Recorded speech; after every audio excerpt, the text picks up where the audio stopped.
Bonjour à tous. Maintenant, on va passer sur la partie inventaire. La partie inventaire, c'est vraiment très important en gestion de stock. Ça nous permet vraiment de savoir, de faire la différence entre le stock physique et le stock théorique. C'est quoi? C'est que le stock théorique, ce qu'on voit dans l'application, est-ce que c'est vraiment ce qu'on a en stock? Donc, ça nous permet d'avoir une qualité de service, enfin, d'un suivi précis du stock qu'on a vraiment en physique. Donc, pour ce faire, nous, on va faire le stock, enfin, un inventaire pour notre exemple qu'on avait tout à l'heure pour le yaourt, voilà. Là, on voit qu'en fait, sur le dépôt principal, on est à 199. Donc, on va prendre cet exemple-là et on va essayer de faire un inventaire de ce produit-là sur le dépôt principal. Donc, pour faire un inventaire, il faut passer au module inventaire, voilà, comme ça. Et ici, on va voir les inventaires disponibles avec un statut, est-ce qu'il est finalisé ou non. Donc, je vous montre un exemple rapide. On va créer un inventaire en cliquant sur le bouton plus comme d'habitude. Et ici, on va mettre le nom de l'inventaire. Et imaginons, on va faire des inventaires pour les desserts, par exemple. Voilà, je le prends comme ça en exemple. Voilà une petite description si vous en avez.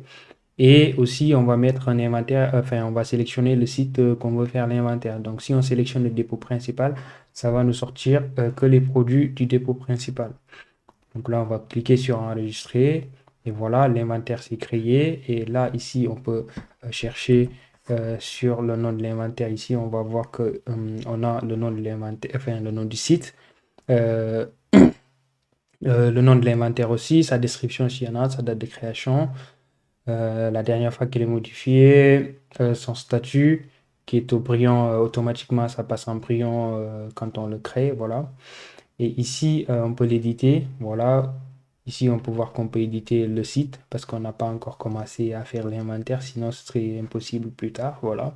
On peut le supprimer aussi, ben, si l'inventaire est pas rattaché, enfin, c'est pas rattaché à des produits, enfin, on n'a pas commencé à faire des inventaires, voilà, pour être plus explicite. Ici, on peut visualiser notre inventaire. On va voir en le détail. Voilà le nom de l'inventaire, le site où on va faire l'inventaire. Voilà. Donc ici, on va scanner pour retrouver notre yaourt. Voilà. Ça nous le sort avec un stock théorique de 199. Un stock physique de 199. Maintenant, nous, ce qu'on peut faire, c'est de compter. Maintenant, on va aller compter sur notre yaourt, voilà, et voir est-ce qu'on a vraiment 199. Donc, imaginons qu'on compte et qu'on en a 195. Donc, il y a un moins 4. Et si on en avait plus, par exemple, comme ça, donc ça va être un plus 2. Voilà.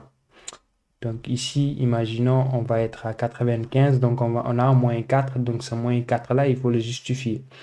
Donc ça peut être une erreur de saisie, par exemple. Voilà, on voulait faire une entrée, on s'est trompé, ça arrive, on ne sait pas. Ça peut être une perte, je ne sais rien. Une erreur de réception, par exemple, ça peut arriver. Ça peut être aussi des produits expirés. Bon, dans ce cas, c'est tout le lot qui part. Voilà. Voilà, on met vraiment la raison du pourquoi il y a un écart. Donc moi, je vais mettre perte par exemple, voilà, et ça l'enregistre automatiquement. Donc si on veut, on peut le supprimer. Voilà, comme ça va nous afficher une pop-up qui nous dit est-ce qu'on veut vraiment supprimer ce produit. Nous, on ne veut pas le supprimer, on le garde. Voilà. Et quand on va retourner, on va voir qu'en fait, l'inventaire est en cours. Donc si on va dans les articles ici, on scanne le yaourt, on voit qu'en fait le stock n'a pas changé, donc 399. Et sur le dépôt principal, on est à 199, donc on est censé être à 195 d'après les inventaires. Donc ici, pourquoi c'est comme ça? Parce qu'on n'a pas encore finalisé l'inventaire. Imaginons, on veut continuer, on va continuer à scanner sur d'autres produits. Mais nous, on a fini, c'est à titre d'exemple. Donc ici, on va cliquer sur finaliser pour passer le statut à finaliser de notre inventaire. Donc attention, cette action est irréversible. Donc dès qu'on finalise l'inventaire, donc le stock va être modifié et on ne peut plus rien faire. C'est mort. On va mettre confirmer, voilà, et on voit qu'en fait le statut est finalisé. Et donc si on veut voir comme ça, finaliser, ça nous dit que cet inventaire est déjà validé. avec la date de dernière modification avec l'heure précise du Sénégal. Donc ici, si on revient sur l'article, on va essayer de le retrouver comme ça. Voilà, on voit qu'en fait, le stock s'est mis à jour. Ici, sur le dépôt principal, on est à 195. Voilà.